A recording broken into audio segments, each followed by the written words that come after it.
Good morning, John. How are you? Good morning, Cindy. Doing good. Morning. Yes, good morning, John. Cindy. Two Cindy's back to back. Alex, how you doing, buddy? Michael Topo, good to see you. Valerie, hello, hello. Hello. Good morning. Hey, good morning. Cindy Hayden, congratulations on the Zoom listing yesterday.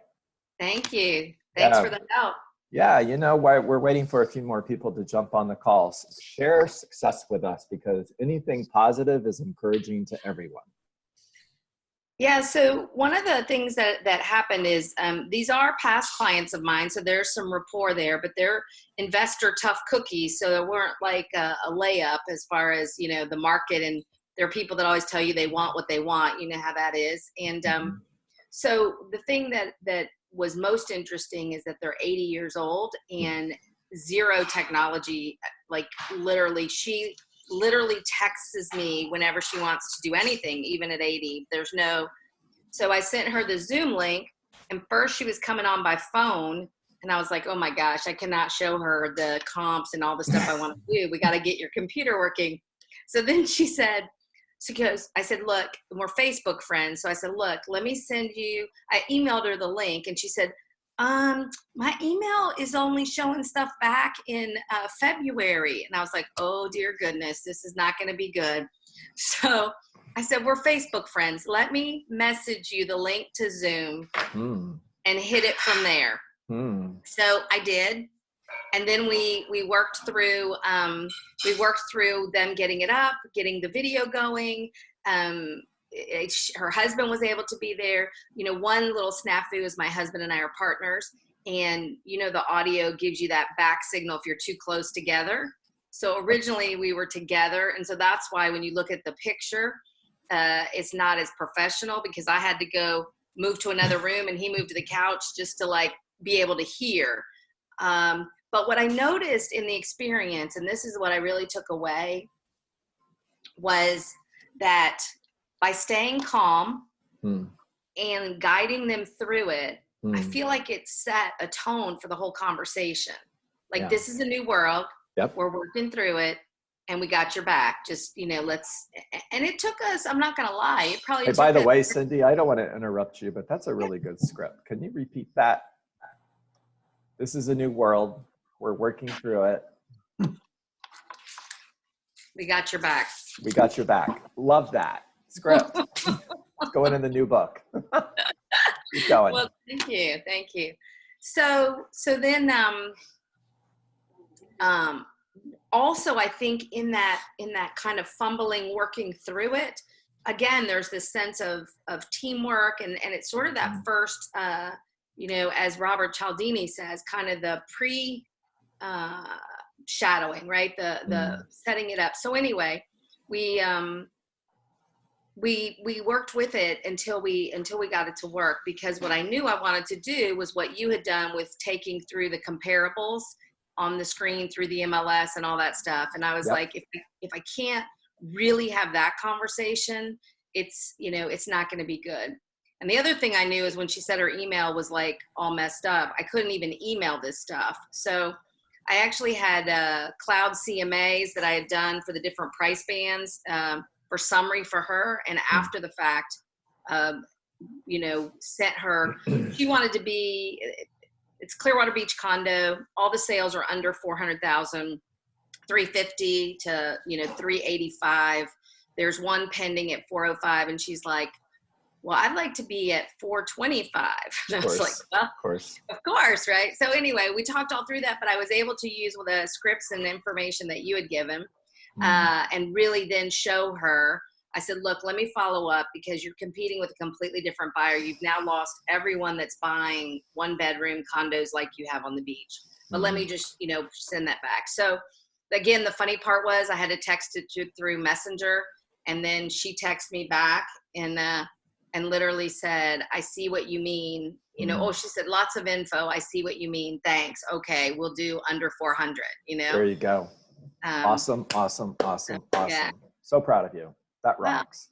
Know, I'm thankful because I think, again, this is an opportunity. I heard someone say this morning, like, Is it a tsunami or a wave? And you're giving us the surfboard to just be like, keep moving forward and not get put under. And the people that are working, I just submitted a buyer contract, and it's like I'm back to even busier than I was before the thing in a way, because real serious people have an urgent motivation now. Yeah, love that. Love that. So guys, I just want to point out a couple things. First of all, we had almost 60 plus on the 8:30 call, and there's more than 40. We're at 42 right now for the 9:30 call. So thank you to all of you who are sharing this link with other people. The more people we get on these calls, the better, because we all learn from one another. We all grow with each other. And this is just another great opportunity for us to support one another. I've got a special guest today, and I'm going to bring him in just a few minutes. And I want to share some numbers with you first, and I'm going to kind of move quickly, so get ready to take some notes. So I'm just looking in Broward County, and I went into Broker Metrics this morning, and I did some research, and I would encourage those of you who maybe are not in Broward County, do the research for the market you're in. All right, new listings. March 1st through March 31st, a year ago, 1,896. 2020, a year later, 1,642. New contracts, a year ago, 2,764. 1 year later, 1,216. A year ago, closings, 2,980. 1 year later, 2020, 2,432. I'm going to go to share screen. I'm going to look at something that Michael was nice enough to do for me, Michael Topo. And make sure I pull up the right screen. Cool. All right, so you're looking at supply and demand numbers in Coral Springs and Parkland. And over here on the right, you see the formula. If you haven't written this down on one of our previous calls, please write it down now. A is active listings within a $25,000 to $50,000 price range. The higher the price, the larger the price range. Okay, and we're looking in a 2 to 3 mile radius around the subject property, by the way. Closed, B is the number of properties that closed in the last 6 months in that same price range. C is B divided by 6, and that tells us how many homes are selling every 30 days. And then D is A divided by C, and that tells us what our month supply of inventory is. And as you can see in Coral Springs, everything up to 525 is still a seller's market. However, I would also point out that when we get down to 550, 2.5 months is a seller's market as well. However, 5 active listings is almost no inventory. So I don't know if you can really trust those numbers. Now, I want to fast forward to Parkland. And as you can see, 425 to 450, we're at a 4-month supply of inventory. But again, there's only 4 active listings, so I'm not really sure you can trust that number. And as a matter of fact, look at this. There's only 2 active listings, 450 to 475. And we start getting into the higher price ranges. 575 to 600. There's 9 actives, 16 sold in the last 6 months. That's roughly just over 2 selling every 30 days. We're at about a 4.5 month supply of inventory, which, as you guys know, is a stable market. And you also know stable markets don't last. Stable market is just the time period from one market to the other. That transition period happens quickly. We're moving from a seller's market to a buyer's market. It's not going to stay stable long. Now, let's scroll down to 650 to 700. Look at this. Everything above 650 is a buyer's market. 650 to 700, 20 active listings. 4 are selling every 30 days. It means we have a 5-month supply of inventory. 7 to 750, 24 are active. Just over 5 are selling every 30 days. It's a 5-month supply of inventory. 750 to 800, there's 18 actives, and there's 3 selling every 30 days. That's a 6-month supply of inventory. Now get to 8 to 850, and we've got 12 active listings. 1 is selling every 30 days. We've got a 12-month supply of inventory. Now, if I've got a listing on the market for $815,000, I'm gonna have a conversation with my seller about changing location. In other words, if you and I were fishing and we weren't catching any fish, we would say, you know what, let's pull up the anchor and change location. This is the same conversation. We're fishing in an $800,000 to $850,000 pond. We're not getting any offers. Let's change the location. What if we were to drop the price to $790? What if we were to do a price improvement to $790 and change our competition? So now we're competing with homes that are priced $750 to $800. We're putting ourselves in a position to be the shining star. We're also putting ourselves in a market where 3 homes are selling every 30 days versus a market where there's 1 home selling every 30 days. This is critically important information for mastering the market of the moment. Right from Shift. All right, so before I bring in our guest, give me some ahas. Questions are okay now too. Anything? Hey, John, question for you. Yeah. Would it matter if you started to infuse your pending sales and your backups into your formula? So the reason I don't is because I don't know what's going to happen to those sales. And until they close, we can't use those numbers. Okay, fair enough. Yeah. And that's something that I learned 18 years ago from Gary Ubaldini guys. It's just something that I've been doing for the last 18 years, Alex. Okay, no, makes sense. Okay. Question. Yeah, Valerie. Are you combining everything in Parkland condos and houses, or do you separate them? Great question. Thank you for asking. Thank you. If my subject property is a single family home, I'm only pulling single family homes in those numbers. I'm excluding condos. If my subject property is a condo, same thing. I'm not looking at single family home sales. If I've got a condo that's on the beach, I'm only pulling condos that are on the beach.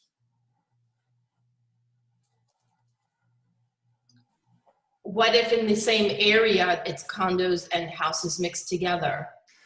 Nope. I'm only looking at properties that are like the subject property, because I don't know about you. And in my experience, I've never worked with a buyer. I've only worked with sellers, but I had buyer agents and they worked with buyers. And not too many times did a buyer agent come to me and say, I've got somebody looking for a condo or a single family home. They're usually looking for one or the other. Okay. John? Yes. Hi, Paula. Hi. One short question. And when you use condos, depending on the inventory you have, do you narrow it down to show only 2 bedrooms if your subject is a 2 bedrooms? Well, if you're getting, I'll use an exaggerated number here. If I'm in Miami Beach, right, Paula, and I'm using that because I know where you are. If I'm in Miami Beach and I'm searching 850 to 900 and there's 60 actives, then yes, I'm going to change my search criteria in order to bring that number down. In other words, if I'm selling a 2-bedroom condo, then I'm going to look at properties that are priced 850 to 900, 2 bedrooms. I'm going to take the 3 bedrooms out of the equation. Did that help you, Paula? Yeah, thank you. Okay, so if I can get Alan Waxman to unmute and jump in on this call, I just want to have a conversation with Alan for the next 15 minutes and everybody else that's in our gallery. Alan, we have 43 people on the call. This is awesome. And I'm so honored to have you on this call, Alan. Welcome. Thank you for asking me to be on this call. I used to think that I was a thinker, and what this has taught me is that no matter what you think you're good at, you can always raise your game in. And this has given me an opportunity to raise my level of thinking and think around challenges and for people I live with, for people I love, for people that they love, for the people I lead, for the people that they lead, for the people that they lead, that they love. And I'm honored to be here so I can share with you some of my thoughts if that's what you want. Yeah, and I just want to ask you a couple of questions, and Sure. please take as much time as you want and go down any bunny trail that you want as well. It's all cool. Okay. So tell us, how long have you been a realtor, Alan? How long you been in Well, this game? so guys, I know I look like I'm 35, and yet I'm much older. Good. I've been at this game going into my 26th year. Hmm. Yeah, Yeah. 26 years. So you've been through market shifts before. Multiple ones, yes. Yeah. Yes. Yeah. How does this market shift, how is it different and how is it the same, what we know so far? Because part of what's going on is we know what we know and then there's what we don't know. And Yeah. based on what we know so far, how is this time like 2008 and how is it different? Yeah, great question. I'll start with how it's the same. So how it's the same is that we have both buyers and sellers who are not as connected to the reality as we are as industry leaders. So to that, what I mean is most buyers are beginning to think that this is an opportunity to steal a property, as they did in the last shift. And most sellers are still think that they can get top dollar for their property, as they did in the last shift. So I would say what's most similar is the mindset and the reaction. And I didn't say action, I said reaction to this market by the buyers and the sellers. And then a similar reaction to the market by agents who are not on this Zoom call. And what I mean by not on this Zoom call, they're probably not on other Zoom calls, and they are being in reactionary mode too.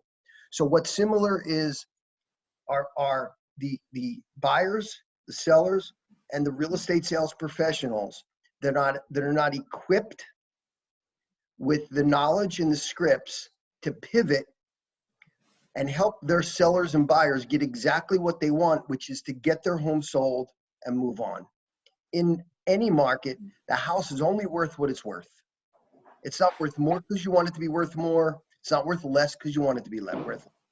And what's similar is that, and also what's similar are great agents like you, John, leading great agents like the agents on this call that will understand and will have the ability, because they're learning based and great students, to help their buyers and sellers get what they want through this shift, which is to sell their house or buy a property.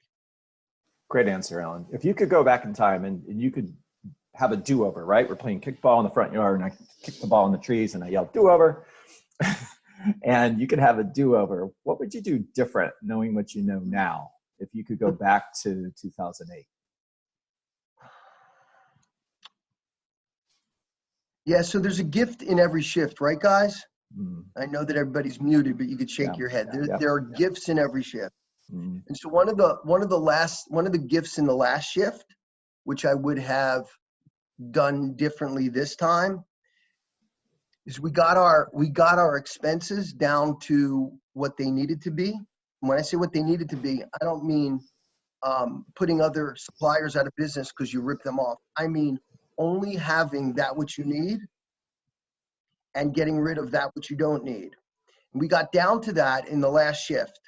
One of the things I'm proud of is we came out of the last shift in 2012 in Fort Lauderdale, in the Fort Lauderdale Market Center, where I was the team leader at the time, as the #1 market center in the state of Florida in growth, profit, and profit share, because we followed Gary Keller's model. We followed the shift, and we attacked the market of the moment, and we looked at our expenses. So what I would have done differently is I would have held that line instead of getting over frivolous with expenses and saying okay to things that weren't necessary. And we would have been more prepared now instead of having to stop the bleeding like we're doing right now, like so many people are doing and so many businesses are doing. Yeah, great answer. So I would have been more responsible to my expenses, which would have been more responsible to the bottom line, which would have given me an opportunity to actually get a couple hours sleep now, which I'm not, because I wouldn't be worrying about everything and everybody. Wow. Yeah. So Alan, you and I are fortunate and just very, very honored to be a part of a call that goes on through Keller Williams Realty International on Mondays. And Jason Abrams and Josh Teams were sharing information with us that was kind of eye-opening. If I'm being 100% honest, could possibly take your breath away, right? Yeah. What would you say to the agents who are looking at the market today and saying, guys, I don't know what everybody is freaking out about. Life is good. March is awesome. Yeah. What would you say to the agents and what would you say to the companies who are taking a stand that everything is going to be okay and we're going to get back to normal? What would you say to them? Yeah, great question. I'm going to get back to that in a second. I'm going to lead by sharing this, which is part and parcel to the answer. John, you and I have spoken about this multiple times. I don't remember the first time I heard this. I'm sure whoever shared this with me the first time was brilliant because it's so brilliant. And it says, we are always in one of three places in our lives, guys. One, we are about to go in to a crisis and or a problem and or a challenge. We are about to go into a crisis, challenge, or a problem. Two, we are in a crisis, a challenge, or a serious problem that we're trying to solve. And or three, we are just coming out of a crisis, a challenge, or a serious problem that we just solved. And that's where we are in business right now, guys. Right now, for those of you and those companies that are saying, well, I had a really great March and April looks pretty good, I would say they are in the category where they are about to go into a serious challenge, problem, and they don't know it. And they don't know it, John, because they're not following the data. So what they're doing is they're celebrating the touchdown. So they just scored a touchdown, and they're like the athletes, the football players who just scored a touchdown and do that happy dance, right? For you guys and men and women who follow football, right? Yep. That happy dance. And then there was a football player by the name of Barry Sanders. Anybody know Barry Sanders? Yep. Corey Edwards knows Barry Sanders. I know he's on this call. What's up, Cor? Yeah, he's wearing his Lions t-shirt too. He's wearing his Lions t-shirt. That's it. That's funny. I love the way Alan's looking down at Corey. So I know that Corey's little picture. We're all in these boxes, right? And Corey's in the box that's below Alan's, right? Yeah. Cool. So yeah. Hollywood Squares. Everybody that I know on this call, I love, and I actually love Corey a lot more because he's married to one of my best friends, Heather. So. Good. Love you, buddy. Thank you. So let me get back to the answer. So there are the athletes that run through, score a touchdown, and celebrate. They're the agents who are saying business is great. I don't get it. I don't get this. What's going on? I know people aren't outside, but it's not affecting me. My business is good. I just took 2 listings. I just took 3 listings. I got 3 listing appointments, and I have a great March. And then there is this Hall of Fame running back that played for the Detroit Lions and not the Philadelphia Eagles by the name of Barry Sanders.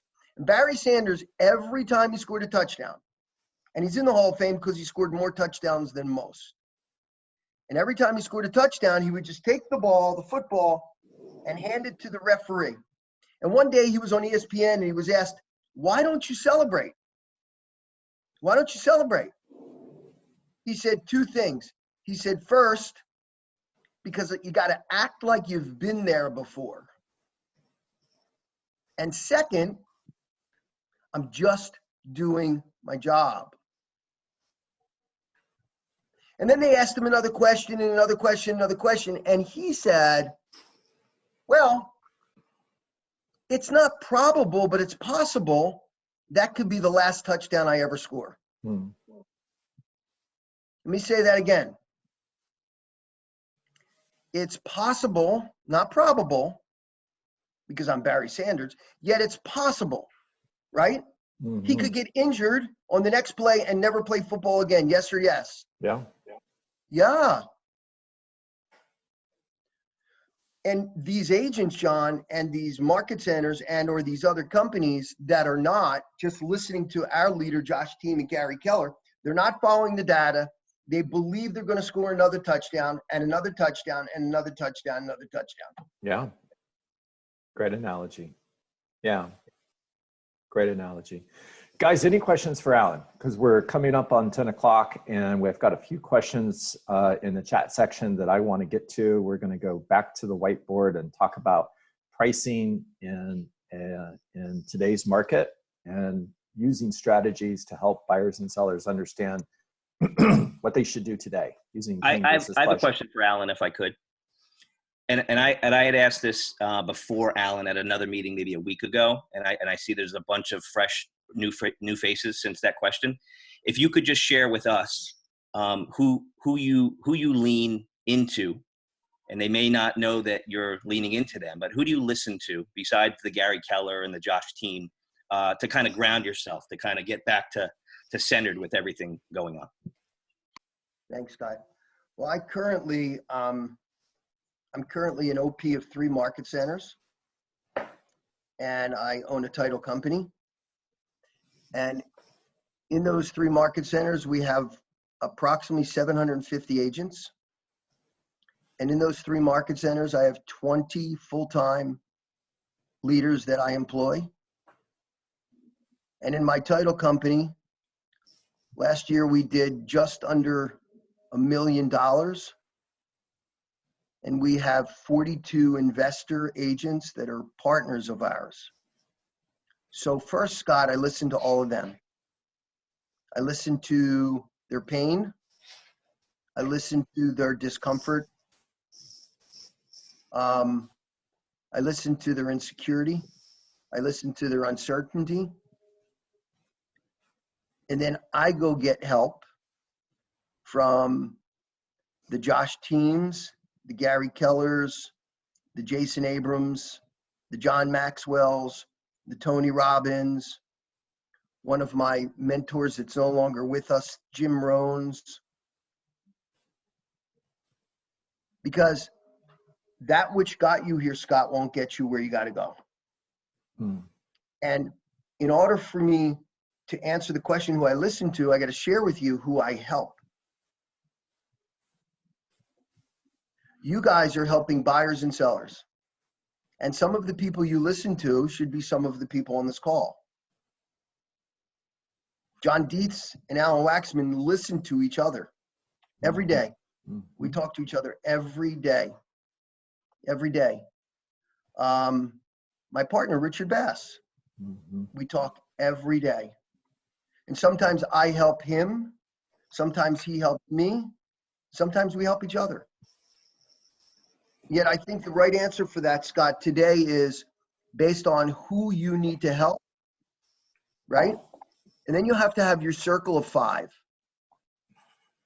So in this company, we talk about your circle of 5. Every great leader will tell you that if they ask you a couple things, tell me who are your 5 closest people. Tell me tell me the 5 books you're reading. Tell me the 5 books you're listening to. Tell me the last 5 masterminds you've been to. Tell me the 5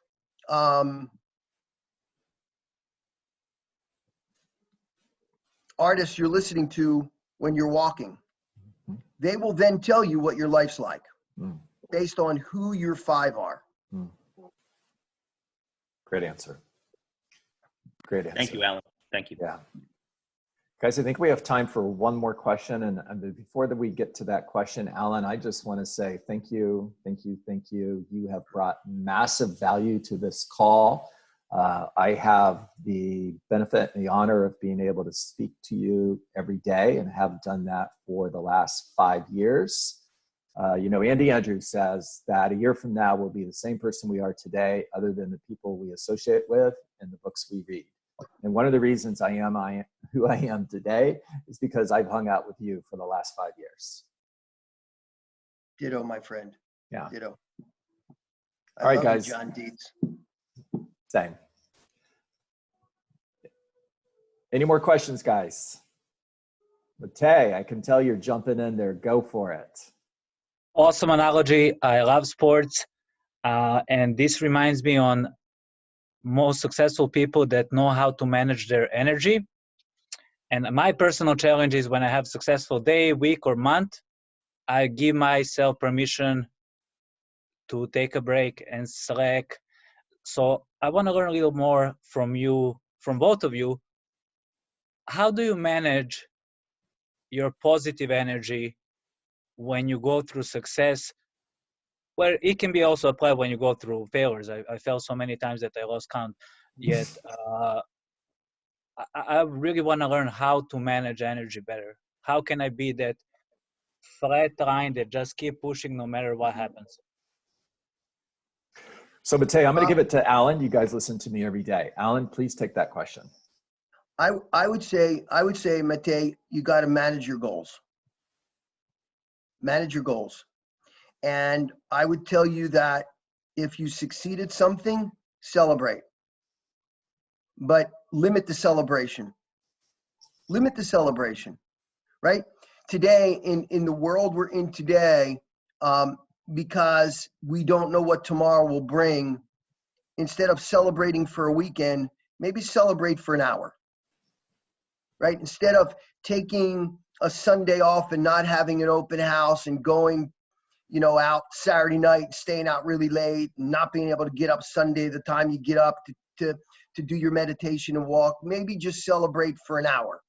Celebrate with the person you love, celebrate with your best friend, celebrate with yourself. And then focus on your goals. Great Focus stuff. on your goals. Great stuff. Alan, thank you so much. You are a rock star. I appreciate you. Thank you, thank you, thank you. And I know that everybody on this call is very grateful that you took time out of your incredibly busy day to be a part of this call. Thank you. Thanks for inviting me. Love you guys. All right, guys, I'm going to do a See you on the screen. next Zoom. You got it. I'm going to do a screen share with you, and I'm going to get to the question that I think Samantha asked. My chat section just went away, so I lost that. So here's what I'm going to do if I'm having a conversation with a seller and or buyer, and I just want to talk about what's going on in our market. And I'm going to use history in order to predict the future. So markets go up, they shift, they come down, they go back up again, and who knows what's going to happen next. Now, in looking at that supply and demand analysis earlier, we were looking at a property that was listed at $815,000. So I'm going to use that property as my example. And let's just say if I'm looking at comparables in that neighborhood, the last home that sold, or the last 2 or 3 homes that sold in the last 6 months that are most comparable to this property, sold for $800 to $820. Now, based on that, a price of $815 makes a lot of sense. However, here's the challenge. In 2007, we saw the market shift and we saw prices drop over the next 5 years by an average of 10% per year. That's a decrease of 50% in market value.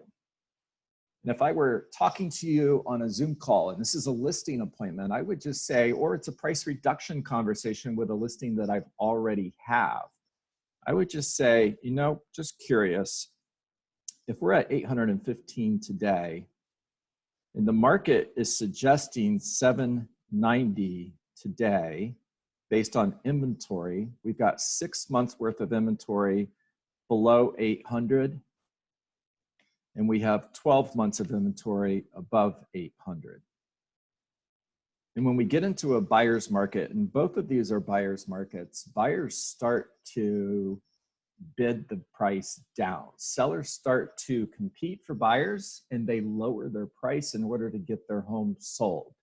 And whenever a home sells in a buyer's market, it creates the new ceiling. In other words, the next home that's going to sell is going to sell for less. Now, if we're in that market and all of the data that I'm looking at suggests that we are, and the right price for your home in order to get it sold today is $790. Ignore the fact that there were 2 or 3 properties that sold in the last 6 months for $800 to $820, because this time is not like it was 6 months ago. We're in a different market today than when we were 6 months ago. And the market is suggesting that your home is going to sell for $790. And I know this is very long-winded, and every single word of it is script, guys. Now, if I'm right, and this is 2020, what if we don't make an adjustment? What if we stick with our price? And what if our property doesn't sell and we're still here a year from now? And instead of looking at 790, now we're looking at 770. What if we're here 2 years from now? And now we're looking at 750. And what if this time is kind of like it was back in 2007, and we're still here 5 years from now, and we're looking at a price of $600,000? If you sold your home today for $790 versus selling it a year from now for $770, are you making money or are you losing money? Now remember, they want $815. If you sold your home for $790 today versus selling it for $770 a year from now, are you making money or are you losing money? If you knew that the market was shifting and you knew that the value of your home was going to be less a year from now than it was today, what would you do? If you knew that your home is at a 5-year high, in other words, we're looking at 2025 at least, and this is assuming that the values are only going down for 2 years, that the value of your home is at a 5-year high, that your home will not be worth more than it is today for another 5 years. What would you do? Okay, so I'm going to take you off screen share, and I'm going to go back to Samantha, and I'm going to ask her if that answered her question, and we'll dive deep and cover anything that we may not have covered. All right, Samantha, or if you're still on the call, hopefully you are, if you would unmute yourself and talk to me.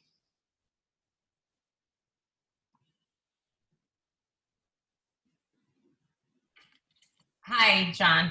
Hi. You did. You nailed it. Thank you so much. Okay, cool. That's what you were looking for. Love Yes, it. perfect. Okay, you got it.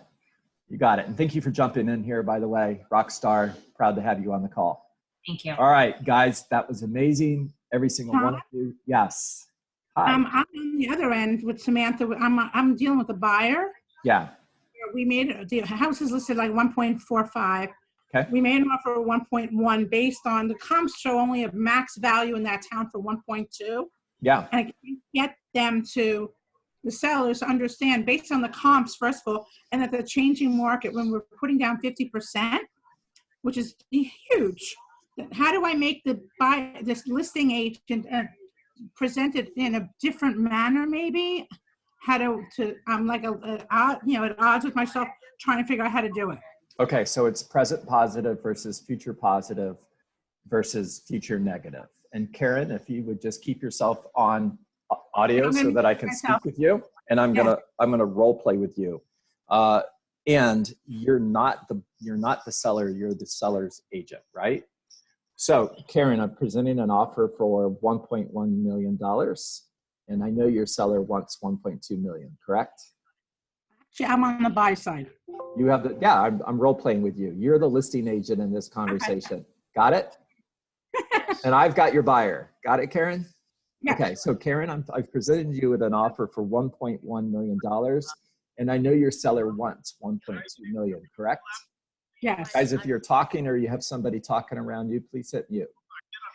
Okay, not you, Karen. I need to talk to you. Yes, I'm here. Okay, so here's the thing, Karen. I really appreciate this, by the way. Yeah, so you bet. Here's the thing. I want to get this property sold, and so do you, right? Correct. Yeah. And you and I cannot be more attached to this deal than the seller is or the buyer is, right? Karen, I need you to talk. Don't just nod your head. Okay? Yes, yes. Okay. So here's the difference though, Karen. My buyer is going to buy a home. Your seller may not sell their home. And if your seller rejects $1.1 million, we're just going to go find another home. And quite honestly, I really don't care because I'm not attached to this at all. And I know that in this market, there's a really good possibility that your seller may only have one chance to sell their home. This might be it. And if they don't take this opportunity, they might still be in their home a year from now. And now they're not getting 1.1 million, they're getting 950. Now, if they want to take that chance, cool, go for it. Or I've got an offer in front of you for 1.1 million, get your seller to accept that and let's close. I like that. Talk to me, don't nod your head. Talk to me, everybody else wants to hear you talk. Okay. Sorry. I like that actually. It's very clever. I tried doing that. I had him write a letter, explaining, because my guy's in finance. He's pretty smart. He's like, how are we going to make them? Like we're willing to go to 1.2. And she said that they're not willing to go under 1.4. And I said, listen, the market's changed. Look at the stock market. Look at everything. Here we're putting down 50%. And basically, it's, and if they had to, they can go all cash. What's wrong with you? What's wrong with this picture? Okay, good job. Really, really good job. Super proud of you. And just remember, as a professional real estate agent, you are running your place.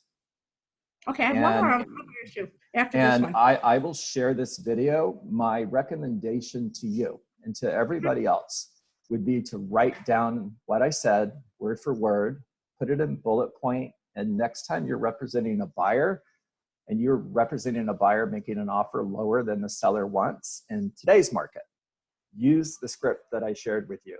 Put the seller in harm's way, take them to future negative, and park. You're creating pain. Got it? Wait, say that again. I'm a little slow. Take them to future negative and park. You're creating pain. And we're more motivated by avoiding pain than we are by going towards pleasure. Yes. So I want to help the seller avoid the pain of still being in their home a year from now and having their home being worth $100,000 less than it is today, versus trying to get $100,000 more for their home than it's worth. Getting more money for their home is future positive. That's not going to motivate them. The fear of loss is future negative. That's pain. That'll make them move. Got it? Yes. Thank you. Okay. All right. Everybody, great call. Did you guys get value today? Just thumbs up if we got value. Awesome stuff. Thank you again for being on the call. Alan Waxman, thank you for pouring into this group today. Guys, continue to share this link. Let's get it up to 100 people. We're at 42 today. Let's get to 100 and get on the phone, make calls, talk to people. Thank you, John. Absolutely. My pleasure, guys. Have a great day, everybody. You guys rock. You too.